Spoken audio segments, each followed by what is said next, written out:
Nigeria's economy grew by 3.2% in the second quarter of 2024, according to the National Bureau of Statistics. The data marks an improvement from the 2.51% growth recorded in the same period last year and the 2.98% in the first quarter of 2024. Crude oil production rose to 1.41 million barrels per day, up from 1.22 million barrels a year earlier.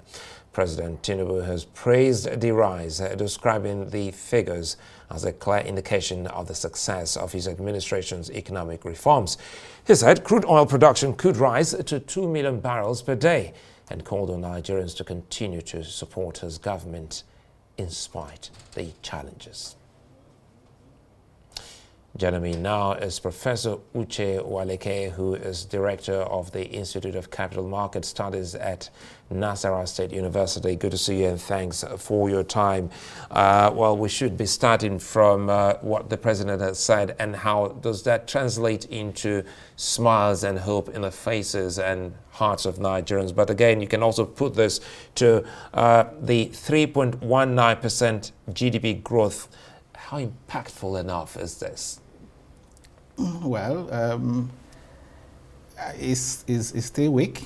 At 3.1 is still weak, and if you look at the average we have done in the last 5-6 years, it's been under 2.5, and you have a situation in which population is growing at 2.6, 2.7, above the GDP growth rate.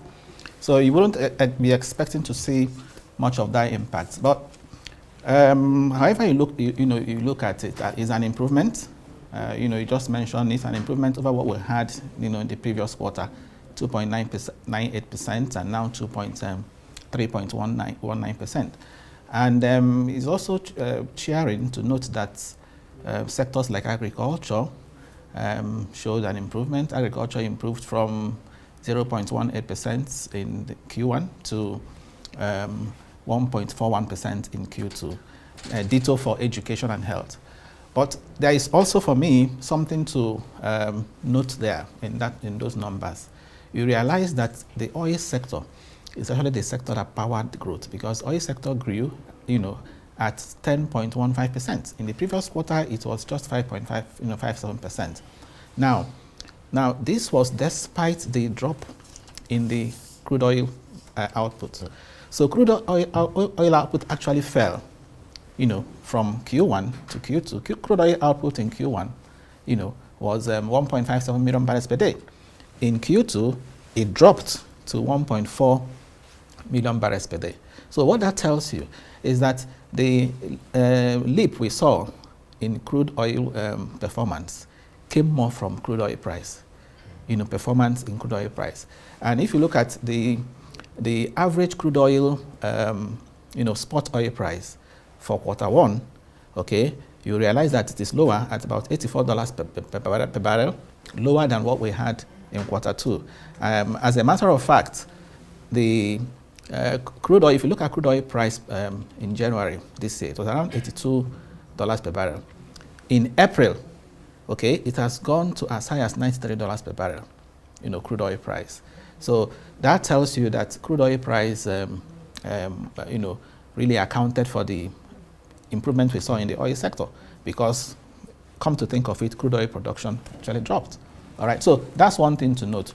The other thing that I find also of concern is the fact that manufacturing actually tanked. Okay, the manufacturing sector, dropped from 1.49%, to 1.28% in Q2. So manufacturing dropped, and some other sectors that actually contribute, significantly to GDP, also didn't perform well. If you look at agri contributed 22% to GDP, and as I said, of course, there was improvement.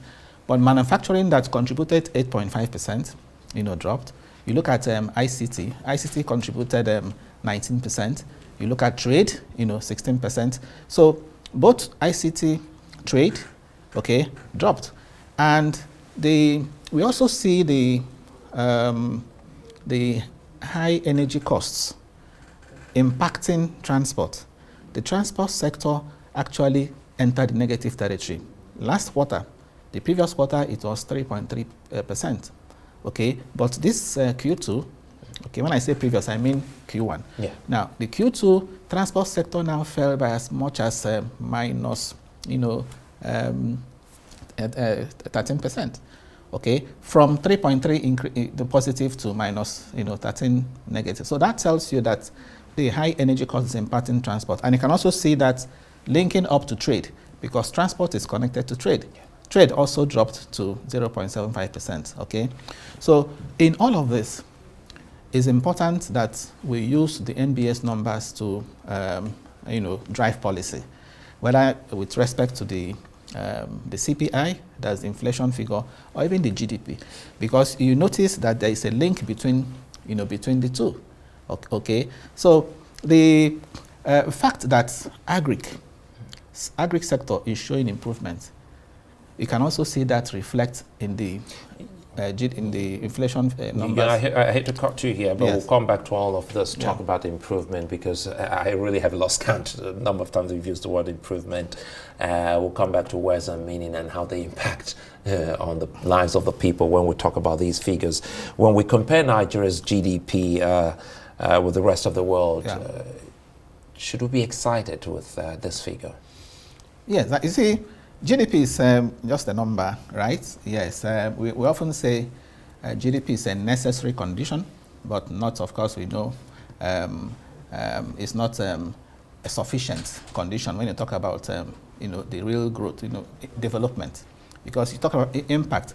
For us to have the impact, it's not just about GDP, okay, GDP growth, but it's good that we also experience GDP growth, because, as I said earlier, it's a necessary condition. So we need to have sustained GDP, positive, strong growth for you to even begin to talk about economic development. So it's one thing to also have, yes, growth in GDP. It's another to also be concerned about, how inclusive, that growth is, which is also why, I said earlier on that I am concerned that the real sectors, the productive sectors, are not strong. They're not, yes, talking about manufacturing. Manufacturing came in at 1.28%. Talking about agri came in at 1.41%. Now, there were times in this country, even during the recession, the agri sector was growing by as much as 4%. And this is, for me, if you like, the employment elastic sectors. Okay, if you can get a handle on agri, can get a handle on manufacturing, then it will go a long way to. When you talk about impact, that's when you begin to see the impact on the people, on the welfare of Nigerians. And also that's when you begin to see a real reduction in unemployment, unemployment rate, which is also why I think that both the fiscal and monetary, have roles to play. So it's not just about the fiscal, the monetary too can also support by ensuring that the interested environment is not choking. So I have reason to believe that the aggressive monetary policy hike we had in February, 400 basis points, and the one we had in March, 200 basis points, okay, may have impacted the output performance, particularly with respect to manufacturing. Because if you look at the Purchasing Managers Index numbers over the last 13 months, these numbers are reported by the central bank. The reading has been under 50. When the PMI reading is under 50, it tells you that manufacturing sector is contracting. All right. So we have now seen that reflect in this GDP number that says that manufacturing sector has actually dropped. I don't know if we can do this in 30 seconds because now this is looking good in numbers, but not looking good on the people. It's akin to the definition between words and meaning. You say he's ill. That's how you say health, and you say I'm improving. Yes, are you talking about the sickness improving? So when we say it's improving, are we talking about an improving in the negative or improving in the positive? Because the people still can't feel it. Yes. You see, overall, as I said, yes, we need to sustain this trajectory. Okay, if we are able to do on the average over a period of time, if we're able to do 5, 6, 7% GDP growth rate, consistently, okay, then you can also begin to, see that reflect on the people. For now, it's still too early to, to reach that conclusion, particularly when the productive sectors are still in the doldrums. And I hope that the president will understand that that excitement isn't well placed in many Nigerians, as we've seen from those we've been speaking to. But again, as you said, well, we're still close to getting it right. I'd like to thank you for your time as always, Professor Uwaleke. Many thanks for spending time with us here on News.